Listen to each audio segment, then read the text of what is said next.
It is an extraordinary life, but what's also very unique about you is that you are not scared of expressing an opinion. This can be about a movie. Even today, you know, if one follows your Instagram account, you often share your opinion on a series. You don't pull your punches. If you don't like it, you don't like it, even if you know those people socially. And sometimes that can land you in, I don't want to say a soup because that's taking it too seriously, but you had a mob at your door, right? Quite literally, for only saying, what are they going to do next in Mumbai? Serve Vada Pao instead of popcorn. And the controversy was about a mandatory Marathi movie being screened at theaters in Mumbai. Now, this sounds funny when I recount it like this, but actually there was a mob, a violent mob at your door, a threatening mob. You clashed with the Shiv Sena, Sena of that time, when it wasn't split in the way that it is today. Tell us about that time. But that wasn't the only time the goons came after me. They've come after me many times. But that was the most public. Because they had issued those threats publicly. And it was only because of the kind of goodwill I enjoyed with a young crew person from, from Z News, a young Maharashtrian girl, who phoned me and said the mob is coming to your home. Because, of course, the cameras had been invited by the mob. Of course, they called up everybody. The same thing had happened. I was doing a book launch for Shekhar Gupta at Crossword, at Kim's Corner. And I said, Shekhar, I've just been told by my friends in media, I think it was Mumbai Mirror, who called and said that we've been called there because they're coming there to blacken your face and to humiliate you, etc. And there's quite an angry, hostile mob. I called Shekhar. I was actually on my way to the event. And he said, no, we have our own security. Don't worry about it. There's nothing. There's no mob. There's nothing. Kuch nahi. Someone must be just, kind of messing with your head. So I said, okay, fine. I'll be there in 20 minutes. 10 minutes later, he said, turn around right now and don't go back home. Go wherever it is, but don't go home. Because there is a very hostile mob. And I was only afraid they'd break glasses and hurt other people. So, of course, I turned around and I left, and I didn't want his event to be interrupted. So, these are not isolated cases. So, when you're targeted, you're targeted. So, for does that make you think again before speaking? Not at all. Not at all. No Honestly, fear? No fear? No. Explain that. No. The minute you do that, you give in to bullies and you show your vulnerability, they're on top of you. And for me, I still believe so strongly in our judiciary. And I will go to unless I'm physically assaulted and it's too late, then there's nothing one can do. But that can happen. That can happen, of course. But are all of us going to keep quiet? Because that can happen. No chance. No chance. It upsets my children. But I said, there's no way I'm going to self-censor. Because what I'm saying, I speak on behalf of hundreds and millions of citizens. I have no political agenda. Mujhe kisi se kuch lena dena nahi hai, and that's my strength. They don't pay my bills. I'm not subsidized by anyone.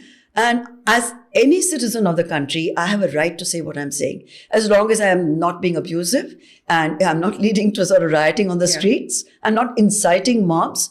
It's not, some sort of violence that I'm an activist. I'm saying, take to the streets and ye karo, wo karo. I'm merely a woman saying what I feel.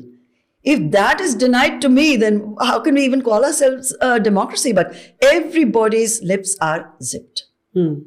Completely. More so in Delhi, but also you in think Mumbai. More so in Delhi? I think more so in Mumbai.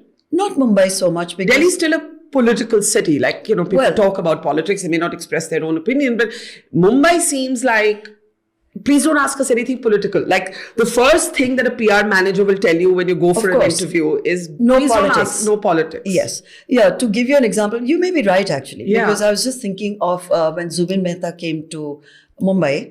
And all he was talking about was, I hope my friends from the Muslim community are safe in India. That's all he had said. That line was deleted from his interview for lack of space. Just one line was knocked off, saying there's no space in the paper to carry that one line. That question did come up when he was talking to invited guests, and he was in conversation with Karan Thapar, and Karan Thapar did raise that. And Zubin did want to explain himself to say that it wasn't meant to be anything provocative.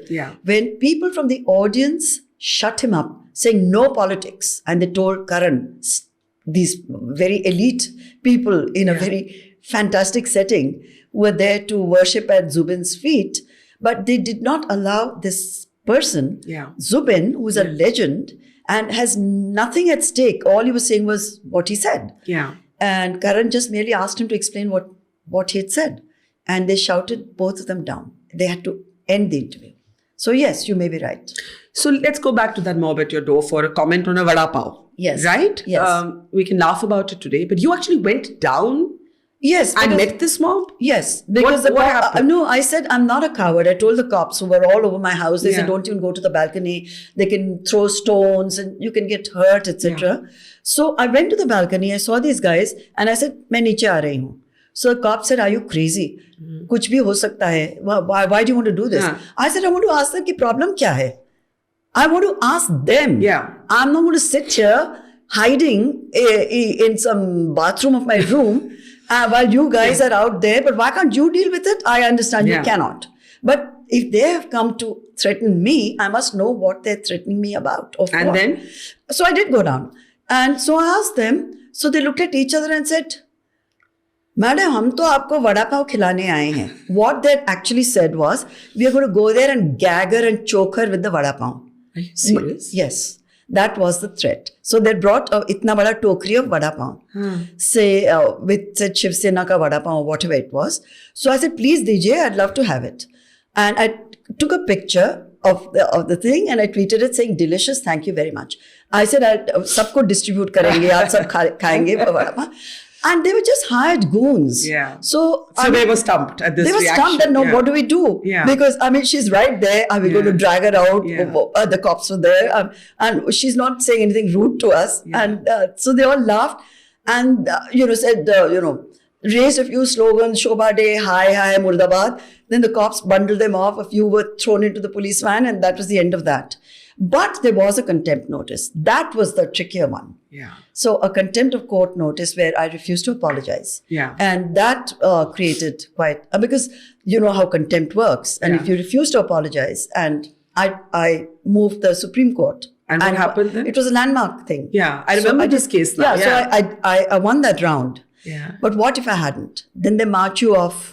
And that's the point, right? They march you off. A lot of people will say, hey, Shobha, chup hi baitho na, mat kyun bolti ho?